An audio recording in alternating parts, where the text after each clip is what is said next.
This week on Expressions, an inspirational set of music from flutist Jeannie Sperber.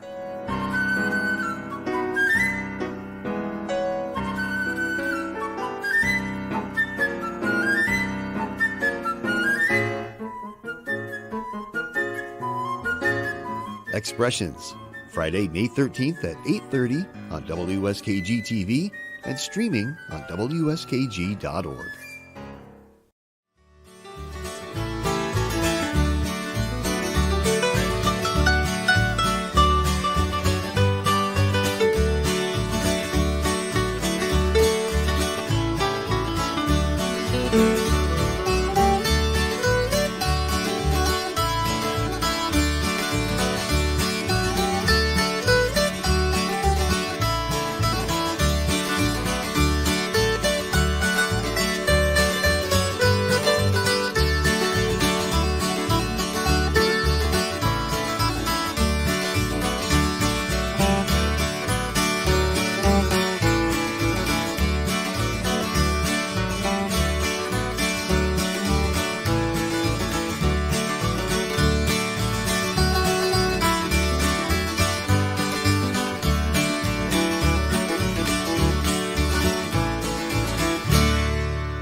Good evening and welcome to the Expressions Digital Director's Cut featuring Bernd Krause.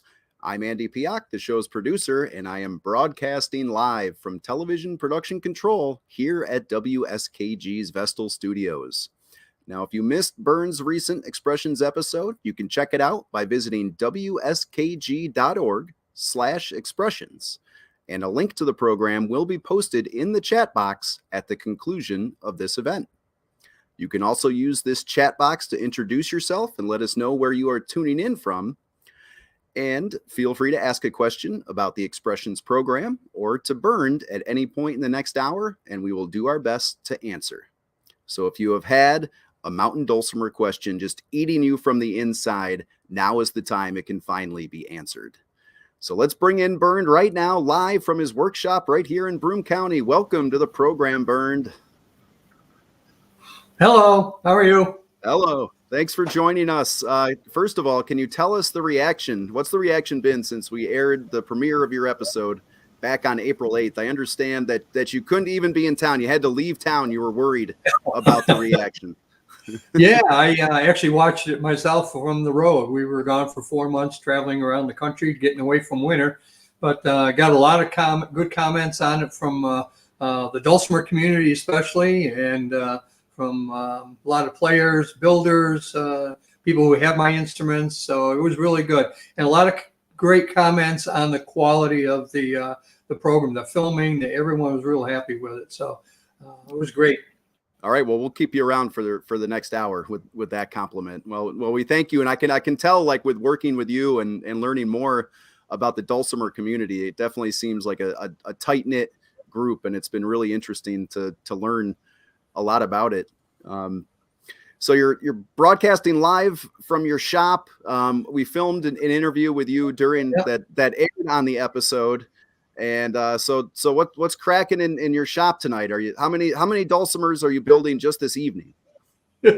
Not too much this evening. I'm sort of straightening things out, getting things back in order again.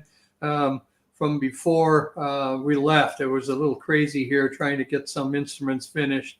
So I've got too much work outside to do before I work in the shop again here. Yeah, well, I have to mention, you said you left to avoid winter, and then you come back, and I know we have some people streaming who don't live in Broome County, but we got socked with a foot of snow the other night. So you should have stayed out another week, I guess. Yeah, I think so.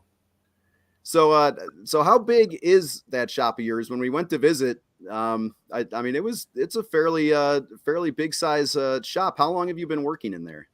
I started building it 12 years ago. Before that, I worked in a one-car garage area in the basement of my house, which worked pretty good for quite a few years. The biggest problem was I still had a regular day job, so I was working in the shop at night and running the planer and some of the equipment at 2 o'clock in the morning didn't sit well with my kids and my wife, who the bedrooms were directly upstairs.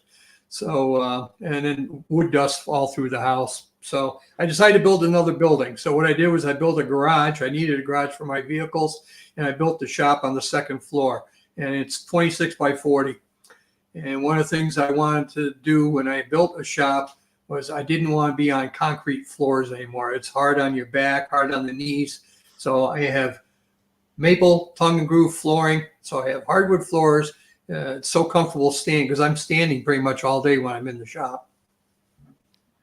Well, I have to admit that is not a factor that I would have considered when I am going to be planning to build my own workshop, which will probably never happen. But now, if it does, I will consider what the floor should consist of. We did get a lot of compliments about how clean your shop was, because obviously a workshop, like it could be scattered. Like who knows what might be there, but I have to ask, is it always that clean, or did you just tidy it up because you knew like TV cameras might be there? No, it's not always that clean. Usually about once every 2-3 weeks, I'll just take a day and do nothing but clean. And it takes me pretty much the whole day because everything's covered in dust, wood shavings. So I'll just take a day, clean everything up. You just happen to be here at the time that it was already clean. Well, we picked a good day, and I know Bernd, while his shop might be a great place to work on dulcimers, the Wi-Fi connection is not the greatest, and I'm not sure if he's able to see the pictures that we're throwing up there. And we just threw a picture. I can just imagine what pictures you're putting up. Yeah, let's just say we just saw a picture of your shop, and it was not nearly as clean as it is right now, or when we came to visit. So yeah, you'll definitely have to rewatch. You have to rewatch. Everyone can rewatch on WSKG's YouTube channel when this is completed.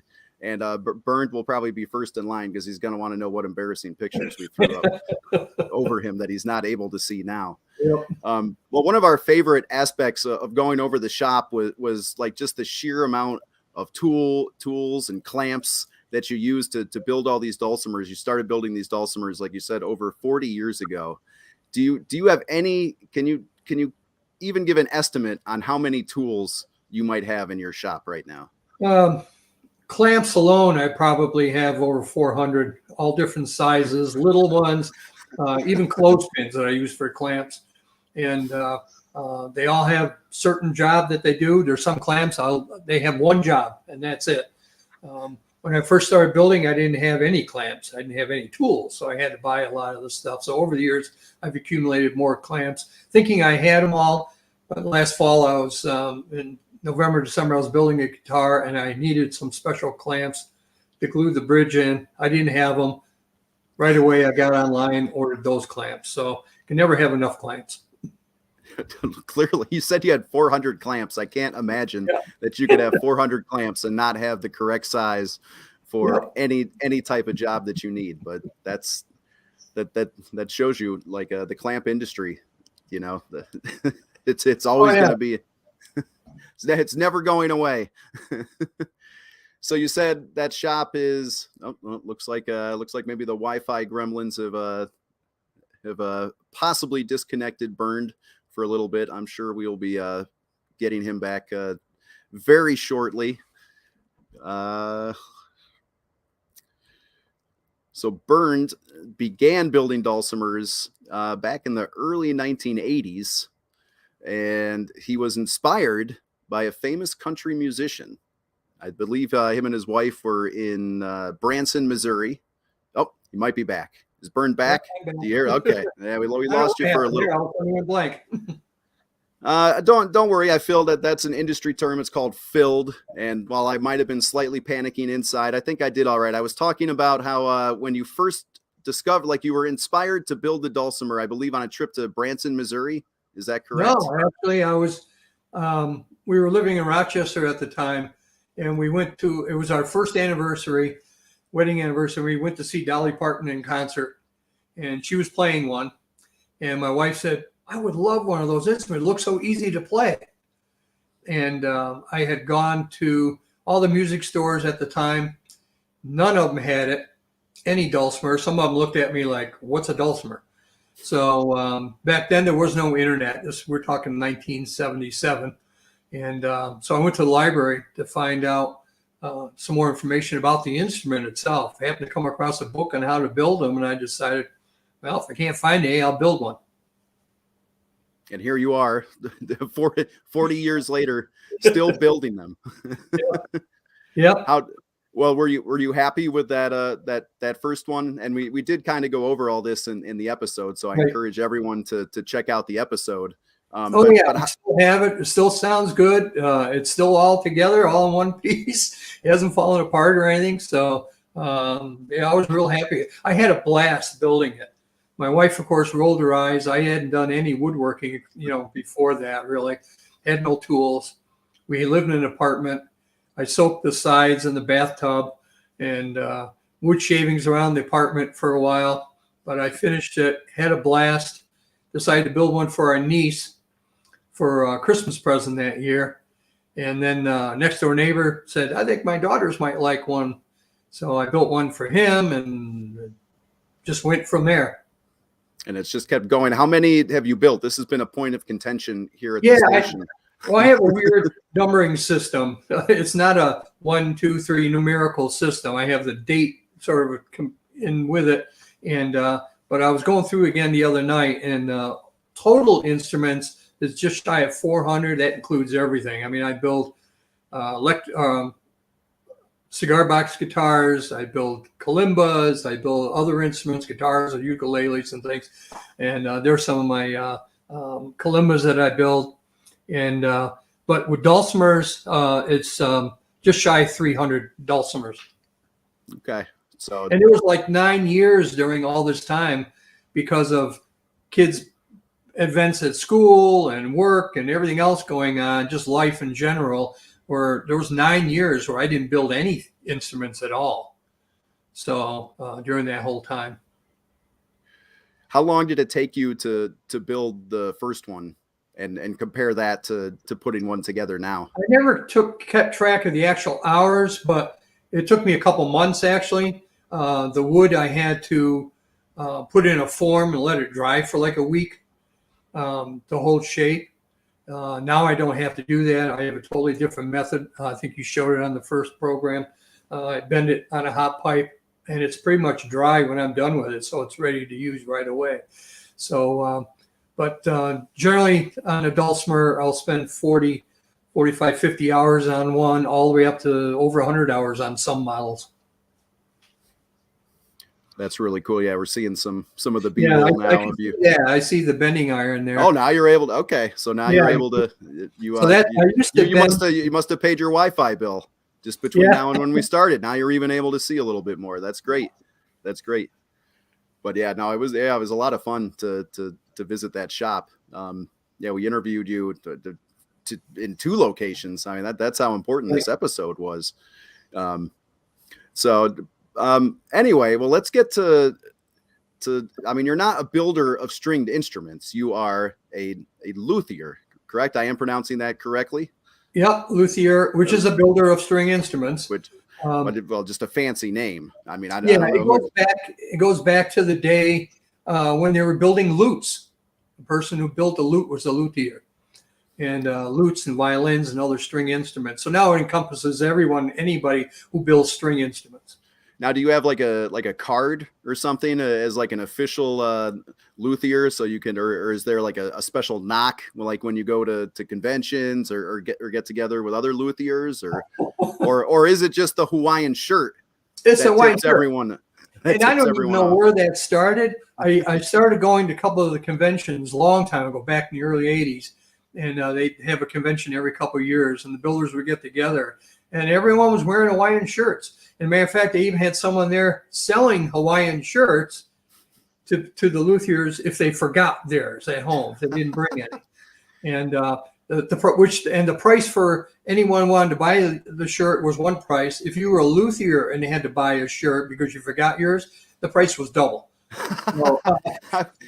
You see, I thought you were going to say they were going to get a discount, and I was just going to say, it should be more, because that seems that seems like I mean, it would make more sense to me if like you built ukuleles.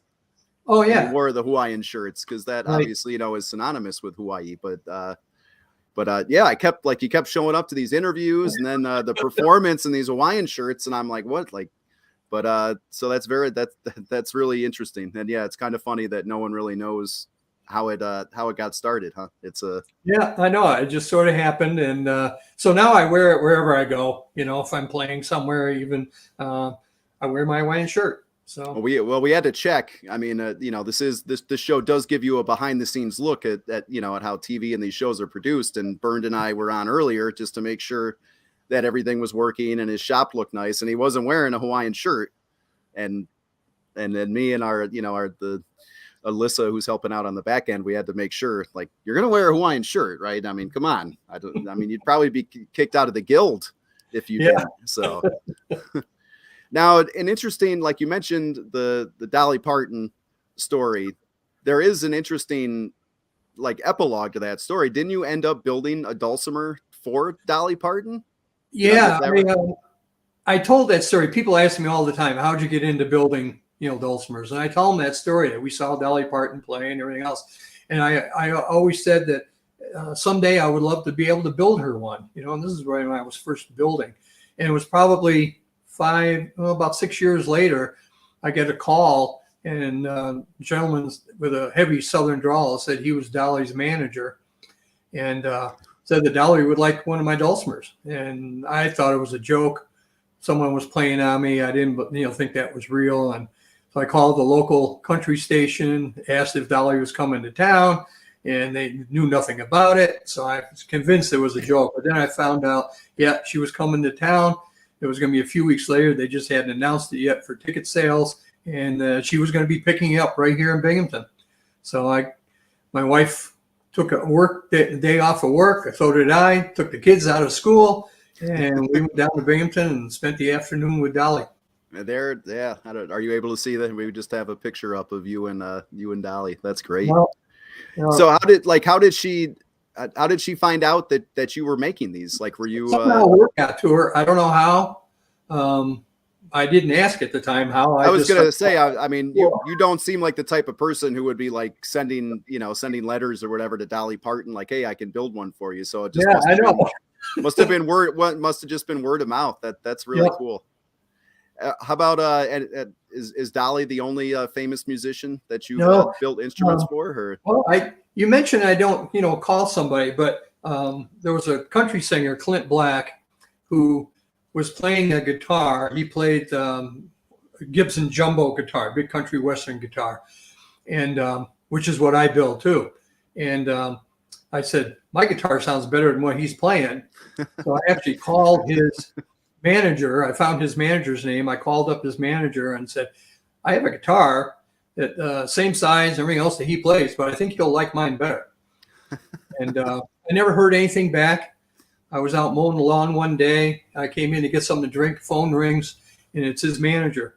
Clint was playing at the state fair in Syracuse, and said Clint wanted to see my guitar. So I'm scrambling, taking a shower quick, running up to Syracuse. Got to meet him. Him and the band all passed my guitar around. He loved it. While they were all playing it, I had my photo album with me. And in that photo album is, that was just a year after I'd built the one for Dolly. But I had a picture in there of me and Dolly with the dulcimer. And he looked at it and he said, hey, did you bring a dulcimer? And I said, no, your manager said you were interested in the guitar. And he goes, he knows I've wanted a dulcimer. So I said, well, I can build you one. He goes, okay. So I built one for him. We couldn't hook up. And then during the year, he was either on the West Coast or somewhere else touring. The following year, he actually ended up coming back to Syracuse to the fair. And so I met up with him there to deliver the guitar to him. That's or really cool. I should say. He wanted me to build him a guitar too. So I think I'm going to be working on a guitar for him. But he liked the dulcimer. He picked the thing was, he never played a dulcimer before. I don't know why he wanted one, but he sat there and he started figuring out the chords and he just started playing along and everything else. And he didn't put it down. I think he stopped for a minute just so I could get a picture with him. But other than that, he was just playing along with it. It was great. That's really, I can't even imagine like how cool that must have been to like be in the group and have them like pass around the guitar. Oh yeah, it was great that you built. That's really, really neat. Well, definitely. I mean, you can see like how important the history of this instrument is to you. Why do you think it's important to keep the traditions alive? I did mention in the program that the mountain dulcimer is one of two original American instruments. Yeah, and originated in the Appalachian Mountains, and the history of the instrument, not everyone knows the full history. A lot of it wasn't written down. So there's a lot of research going in. There's a lot we still don't know about it. We know a lot of the builders because we see their names, but a lot of the old instruments weren't signed. If you think about it, a lot of the builders built these instruments for them, either their own use or their neighbors or friends, just to play for their own enjoyment. They weren't planning on selling them somewhere else. A lot of them didn't have labels in them. But the instrument itself, the music that was written for the dulcimer, to me, is important. It's a story of the lives these people led back in the Appalachian Mountains. And it was not an easy life for them. Those stories are going to disappear. And a lot of them have disappeared with the dulcimer music, because the dulcimer itself is changing over the years. A lot of people are putting more frets in it. They're making them chromatic and getting away from what the original instrument was. And I started building them that way too. I've made some chromatic dulcimers, but this past year I made the decision I'm not going to build any more of those. I'm going to try to stay traditional to the instrument, to try to keep it, because we need to keep those stories. That's part of history. And that's what I don't want to see get lost. That's great. Well, and I noticed even on your trip, I think you stopped in Virginia, right? For someone's putting together a museum for dulcimers. Yeah, there's a new museum going to be in Virginia, not far from Washington, D.C., Sperryville. It's not open yet, but I saw the instruments that are going to be on display. They're waiting for custom display cases to be built to protect the instruments. But he's got quite the collection there. And that's going to be really nice to keep that going. There's going to be performers there playing quite often, playing the old traditional music especially. And but it's the history of the dulcimer from the early instruments that came over from Europe, called a scheithold, which doesn't look anything like a dulcimer, but it's the old folk instrument from Europe that evolved here in the U.S. And he's got a lot of those that are going to be on display. So it was a real honor to be able to see that whole display that is going to be there. Hopefully here by this summer, early fall, it'll be open. Well, I think WSKG might have to take a road trip when it opens and do a recording. They do an expressions recording down in Virginia. Yeah, that's going to be nice. So, and I'm going to have a few. I have some old antique instruments. I'm going to have some things there in the museum, also, just to help out, their collection. That's great. We do, as mentioned, if you have any questions about Bernd, about dulcimers, I think he'll definitely be able to answer them. So throw those in the chat. We do have a question from Michelle, who's interested in where you got your woodworking skills from. Pretty much self-taught. The first thing I did with wood cutting was in our apartment, our refrigerator. We needed a new refrigerator. Landlord bought a new refrigerator. Well, it was too tall for the cabinet, so he said I could cut them down. Well, he paid for me to go buy a little Black & Decker jigsaw, and I just cut the cabinet off. So that was really my woodworking skill. But it's pretty much self-taught. I was building dulcimers for 3 years, almost 3 years, and then I decided to go to guitar building school up in Vermont. I was actually in Vermont looking to buy wood for my dulcimers. I used to get them through the mail, and but you're getting the next piece on the shelf, so I wanted to pick it out myself. And they told me about a school that was up in Vermont. So that following year, I actually took a leave of absence from my job and went up to Vermont for a couple months and learned how to build guitars. So now I use what I learned in building guitars to build dulcimers.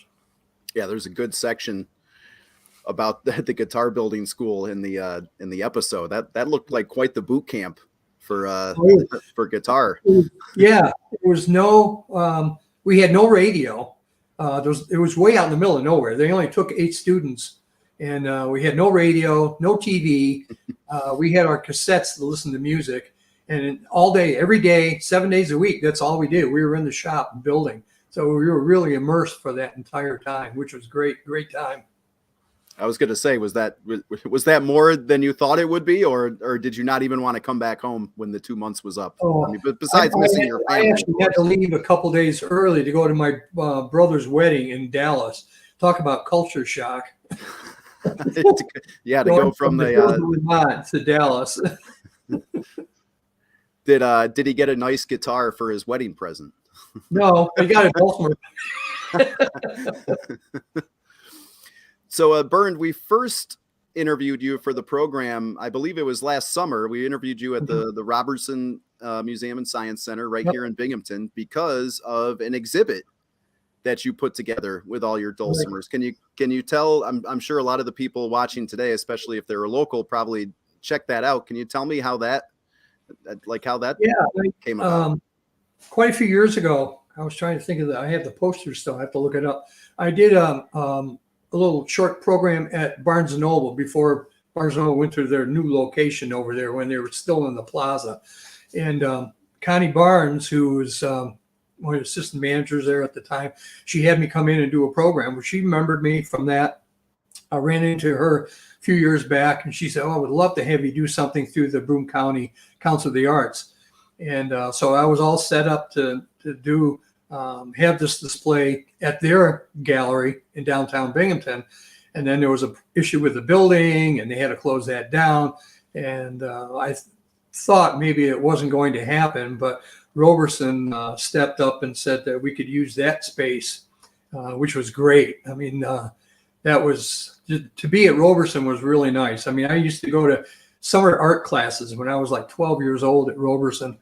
And I never would have thought that I would be there at this point showing any kind of art, and have my instruments there. It was really great. So it was really thanks to Roberson that I was able to have that there, and of course the Broome County Council of the Arts. Well, that was where we did your first sit-down interview, and it was really neat to see like just all of the dulcimers lined up. There must have probably been, I mean, at least probably 30 or 40 like on display. I had 50 total instruments there. How fun was that to transport from the second floor of your shop to Front Street in Binghamton? Oh yeah, that was crazy. And the car only holds so much, but it's not just that. I had, of course, all the stands for the instruments and everything else to take down there. So it took a number of trips down there. But yeah, I had my hurdy-gurdy, I had 4 ukuleles, and everything else was dulcimers. So it was, and some of them belonged to other people. They were gracious enough to let me show it in the show. Yeah, it was a great show. That was on for a whole month. What was the reaction from the community? Did you get a rise in orders after that? Did a lot of people take a look at it? Yeah, I got some orders from that, and there was a gentleman there actually who was there for a wedding. His niece was getting married at Roberson in the ballroom, and during the break he came down and looked at the dulcimers and fell in love with one of them. And a couple of weeks after the show was over, he actually called me up and said he wanted one. He wanted one that he really liked, and I told him I'd deliver it. So when we went on our trip, we started out going to Florida, and I told him if he wasn't in a hurry, I'll deliver it. So I actually delivered it to him in person in Florida. Well, there you go. Another positive on your road trip. So if anyone's watching across the country next year, when Bernd gets out of Broome County to avoid the winter, maybe he can stop by and personally deliver a dulcimer to you. And I do that quite often. If it's, within reason, I'd rather deliver it in person than send it through the mail. I can imagine that a person who is so meticulous in crafting it together, I can understand not wanting to trust the USPS to deliver it. Although I knock on wood, I have been very lucky with ones I have sent. I've sent them to England, Ireland, Hawaii, California. You didn't want to personally deliver it to England, Bernd? Looks like we might have lost Bernd again. I'm sure the mice who are controlling his Wi-Fi will bring him back in just a little bit. What we can do before Bernd returns is, as promised, every week or every month during the digital director's cut, we promise a performance that was not seen in the regular episode. And we are going to showcase Beth Fallon, who met Bernd a few years ago and actually took up the dulcimer because of Bernd. And we had her perform at the Art Farm Studio and Gift Shop in Shenango Bridge. That's where we filmed both Bernd and Beth performing some dulcimer songs. So what we're going to do is we are going to play Beth performing a dulcimer song. And why don't we run that right now? And when we come back, we'll talk more with Bernd.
Beth Fallon and her dulcimer here on the Expressions Digital Director's Cut. I'm sure a dulcimer probably made by Bernd Krause right here.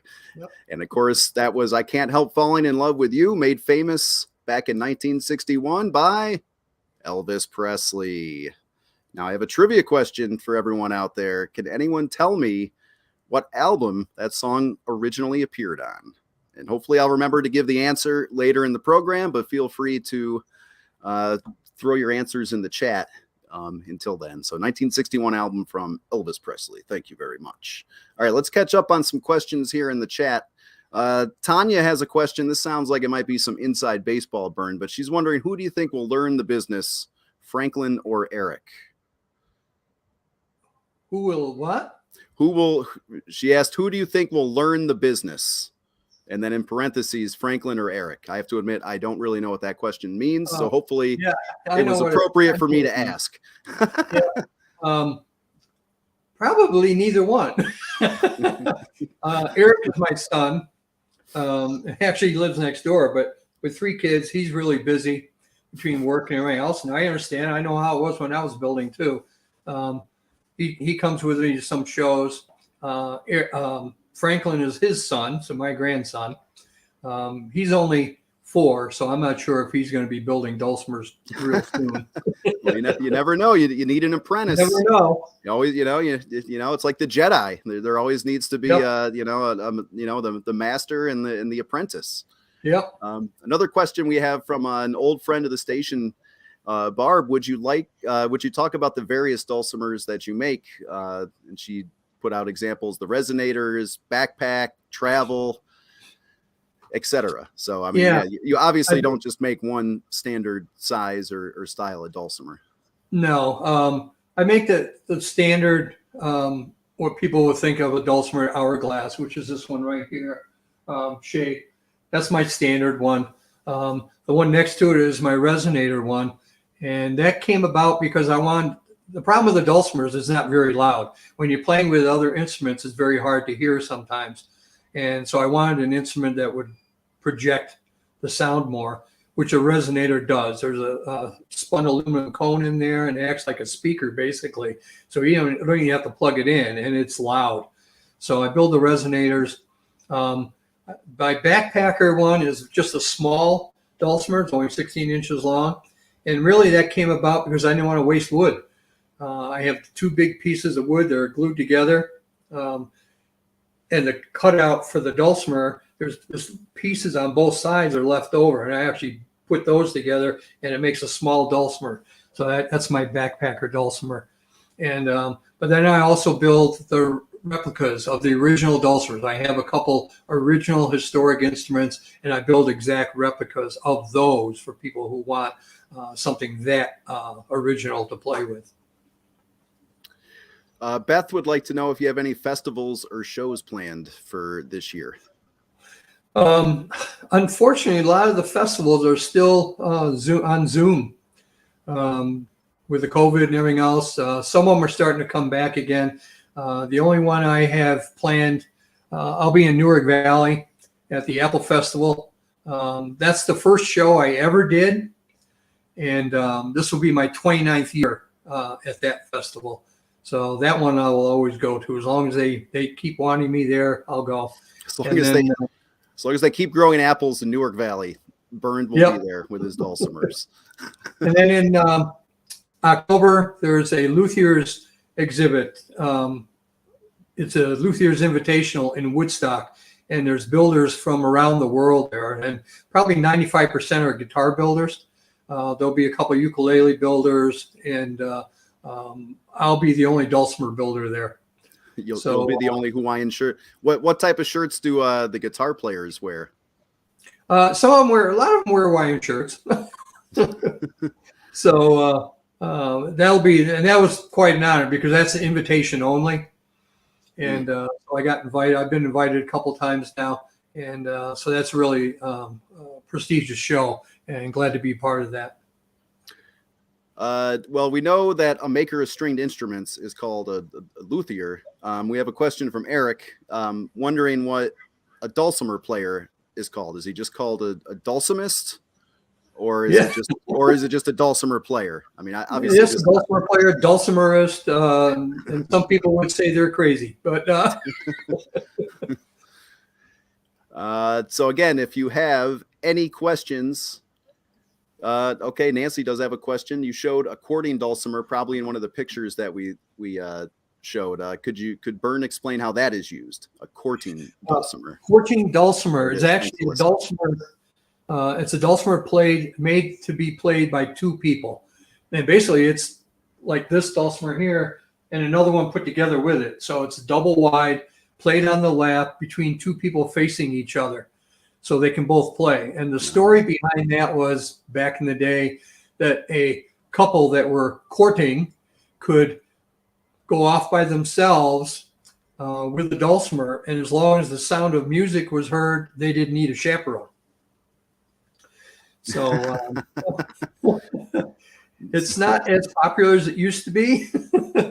Maybe that's why the divorce rate's higher. I don't know. Maybe they need to get dulcimers, courting dulcimer. If only Valentine's Day was coming up. I mean, this seems like it'd be the perfect gift for your significant other. Yeah. We do have one more comment in here. Someone wants to know more about your coffin base. I think I remember seeing this. I think at the exhibit. Oh no, he's been cut off again. Oh man. Oh, there. No, we just had a picture of it, I think. But yeah, like Bernd built a base that I believe was shaped like a coffin. So, well, let's talk a little bit more about Art Farm. It was a great location that we had to film the dulcimer performances. And as you saw in the bonus clip, we actually had a nice day here in Binghamton. No blizzards, thankfully, when we filmed last autumn. I really need to thank Michael Schneerbusch for letting us film at his property, where he has transformed what was once a family farm into a truly unique local business, the Art Farm Studio and Gift Shop. And we will have more about Michael's shop on a future episode of Expressions, but please check out his business if you are passing through in Shenango Bridge. It's located at 200 Prentice Road in Binghamton, and you can visit his Facebook page for more information. I believe we'll throw a link in the chat for that as well. If you want to take a look, you can see some scenes of that autumn day. And it was a great day to play. It was a great day to play. It was a great day to film. You can see it was kind of windy. I have to give a lot of credit to Mike Micha, who was our audio engineer, because as you could hear in that dulcimer performance that we heard from Beth, like there was you couldn't hear the wind at all in the final product. So kudos to Mike. He does a great job of doing a lot of our audio engineering, and he made all of the dulcimer performances sound great. And of course, you can hear all of Beth's performances. You can hear Bernd's performances by going to wskg.org/expressions. And you can see the whole program. You can check out the extra songs again. And of course, you can learn more about Bernd's history with the dulcimer and just a great story. Let's see. I'm still not seeing Bernd, unfortunately. That's the problem when at this rate, the problem was he designed his workshop probably before Wi-Fi was really popular, because I can tell by Bernd, if he realized that this was going to be an issue, he probably would have designed like an entire Wi-Fi or hardwired internet system into his shop, preparing for this. Go over a little bit of the if anyone has any questions about the actual Expressions program, how I put that together, we can do that while we wait for Bernd to come back. We had a couple of funny incidents that happened right in the middle of that recording at the art farm. There's a little train track that runs right next to the road. And, I think we crossed it when we got to the shop, and we're like, okay, well, train track. And like, when you know it, like right in the middle of one of Beth's performances, a train rolls through, and it doesn't just roll through, it like stops. I don't know if they were cleaning the tracks or what, but a little, probably like a 2-car train just drove right in front of the art farm as right in the middle of a performance. So it just goes to show you that Murphy's Law is going to strike. It could be a beautiful day, but there's always going to be something that's going to affect the performance and the recording. All right. It looks like maybe we got Bernd back. Yes, he's back. And actually, that train, I was watching them. They were unloading railroad ties. And they would unload, they were replacing, move ahead and unload some more, move ahead and unload some more. Well, yeah, because they were probably there for a good 10 to 15 minutes. I think we considered like, okay, like what are we going to have to do? I mean, we obviously weren't going to, try to go talk to Casey Jones and have him move his train for us, but just goes to show you, you can't plan for everything. If you noticed, we filmed it in the autumn. There was a lot of pumpkins and corn stalks. I think at one point, like one of the corn stalks fell over right in the middle of Beth's performance. So, these things happen. But Bernd, I mean, you mentioned like originally the dulcimer was kind of meant to be played outside. So that was one of the reasons why we, decided to perform outside. So I don't know if you can like kind of talk about like the traditional, performance areas or like you said, there weren't really even performance areas on the original dulcimers. Right. They would just play on their front porch. The dulcimer really was for their own entertainment. They didn't have TV and all the stuff like we have today to entertain themselves. And J. Edward Thomas, one of the original builders of the dulcimer, he's credited with being the first one to build the hourglass shape, which is this one here from Kentucky. He used to go up and down the hollers with a cart with the dulcimers on him. Sometimes he would take his chair down off of that and sit and play for people that he would run into. Sometimes they would invite him in for dinner into their home. He'd sit in the cabin and he'd sit on the porch and play music for him afterwards. So, but back then the dulcimer, he was selling the dulcimers for 25 cents. you know. If you couldn't afford it, you just pay every week, a little bit of money and until it was paid up. Or I think it was $5. So it was 25 cents a week until it was paid up. For $5 he was selling them for. But it was really just he'd sit on the porch and entertain the people. And people who bought the dulcimers, that's all they did. They would just play for their own enjoyment. Well, I know you have a son-in-law in a band. Like, have you been trying to push him into either playing that coffin bass, possibly, or maybe incorporating, some dulcimers into? I know they have a new album coming out soon. Like, yeah, they got a new album coming out. I don't think the dulcimer is going to fit in with what they have. So maybe I have a flying V dulcimer. Maybe if I electrify that a little bit more, maybe that'll fit in with that. I know. Yeah, I know. I know our friend Eric in the chat would very much appreciate a flying V dulcimer, as he is a big fan of the rock band Kiss. Yep. We have a shout out from Facebook. Sandra, and let's see. I don't really understand what was written in my rundown here, but Sandra, hi Bernie, from your friends Sandra and sisters Linda and Daryl. So hopefully you know who those people are. I have to ask why you built a blue dulcimer. I'm being told in the chat. I built I wanted to be different. There was actually a book out quite a few years ago on blue guitars. And it was, if you were a guitar builder anywhere in the world, whether it was electric guitar, acoustic guitar, didn't make any difference. They built blue guitars and they put them in a book. And there was rumored that there was going to be another book coming out. And I figured, well, why not have a blue dulcimer? So I figured I was going to be ready in case they came out with this book. I was going to submit that for the book. I have a blue dulcimer. So that's how that came about. I actually build it for myself.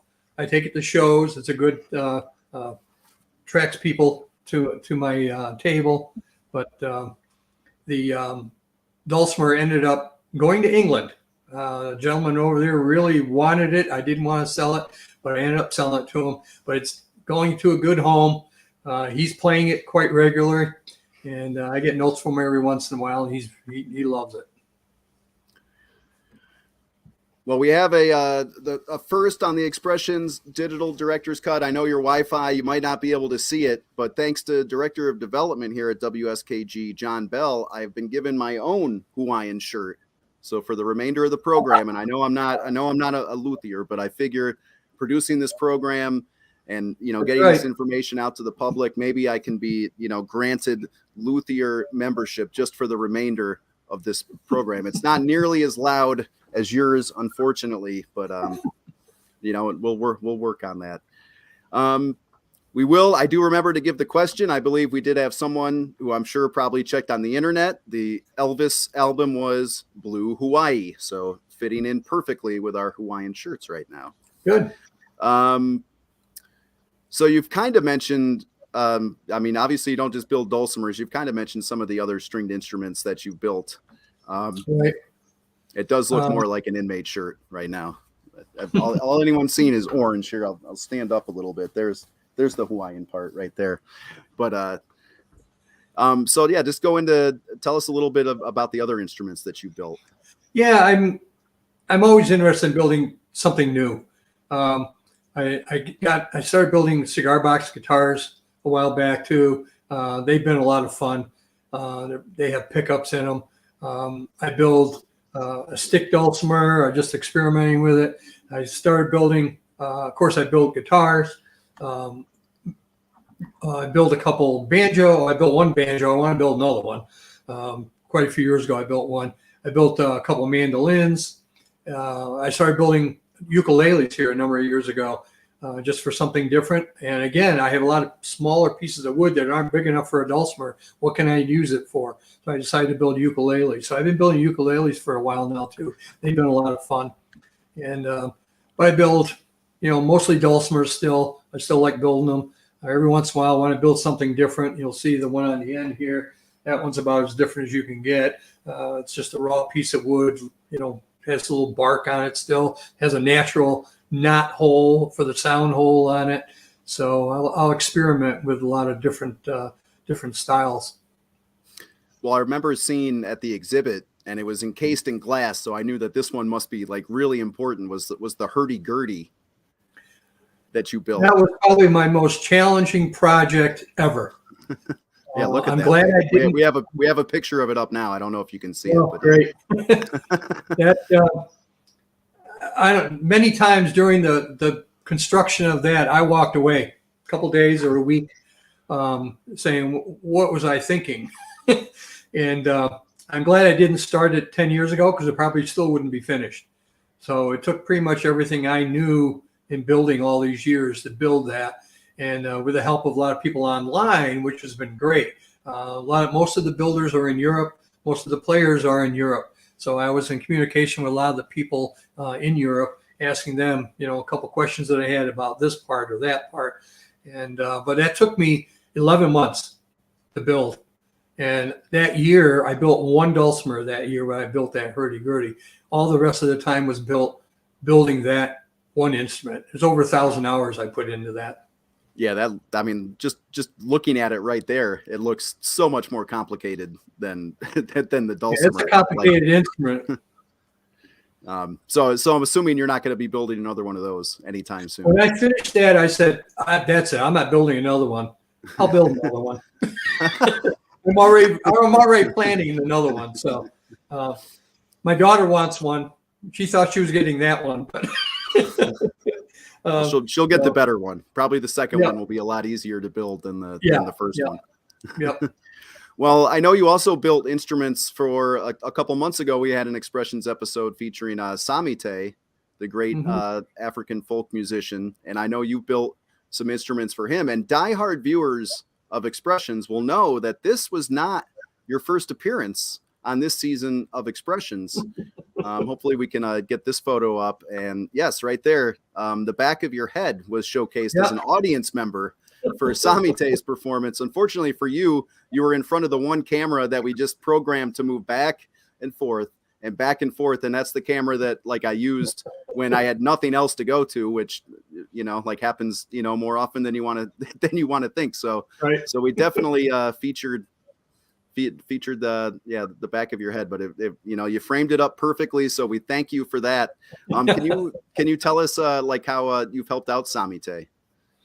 Yeah, as I said, I was listening to music at Barnes and Noble back when they used to have all the CDs on the end caps, and I came across a CD of Samite, and listening to it at home, I was reading all the information on the CD and found out he lived in Ithaca. I had called him up. I had been building some kalimbas, and I asked him if he would be interested in taking a look at them. So I went up, took my daughter. We went up and met Samite, and he really liked what I had, and I had a lot of volume. And for when he goes to Africa, he can't take his electrified one when it has the pickup on it. No electricity or any way to run it when he was going over there. So mine projected a lot of volume. So he said, "Yeah, I want one of those." So I built him a couple of those. He took those to Africa, and then through his organization, Musicians for World Harmony, to help the orphan kids over there, I actually ended up quite a few years ago, I built 4 dulcimers for him to take to Africa, to the orphanages. So that was really great to be able to do that. That's really cool. Well, tell us about your future plans besides, I guess, building another hurdy-gurdy. I know you've been using the same wood from a tree to build a lot of your dulcimers for close to 40 years now. Is that in danger of running out anytime soon? It's getting down there. I probably have maybe just under half of that left, because I was using other wood also, not just that. But that was a black walnut tree that was going to be used for firewood, believe it or not. It was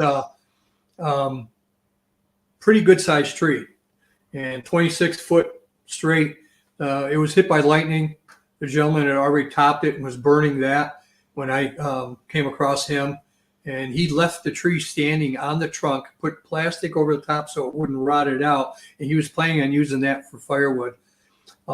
I asked him how much it would cost for the equivalent amount of firewood that tree would have, and he said $200. So I paid him $200 for that black walnut tree. Wow. And, I estimated 400 plus dulcimers out of that tree. I'd say that's a pretty good deal. Yeah. Yep. And I'm still using that, but I had to wait. I split the tree, so it goes the grain. I split it and then I sealed the ends up with paraffin. I actually melted paraffin wax and sealed it up. And that has to sit. The rule of thumb is 1 year for every inch of thickness. It has to wait before you can use it because it won't be dry enough. So some of these pieces were pretty good size. So I had to wait 10 years before I could build my first dulcimer out of that walnut tree. Jeez, that's patience right there. And I had no patience, but I did with that. Oh man, well, any final thoughts? I think we're pretty close to the hour. We've made it through. We had a couple. You know, it was probably like building a dulcimer. It doesn't always go perfect. Sometimes you just have to leave. It's like when you built the hurdy-gurdy. Sometimes you have to leave the room for a little bit. But I think we made it, and I can't thank you enough for joining us tonight, allowing us into your workshop. If anyone is interested, please visit Bernd's Facebook page at Krause Instruments for more information about his work. Also, if anyone local here, especially if they want to learn how to play dulcimer, if they have one and just haven't played it in years, there is a local group, the Vestal Mountain Dulcimer Players. They meet every Monday.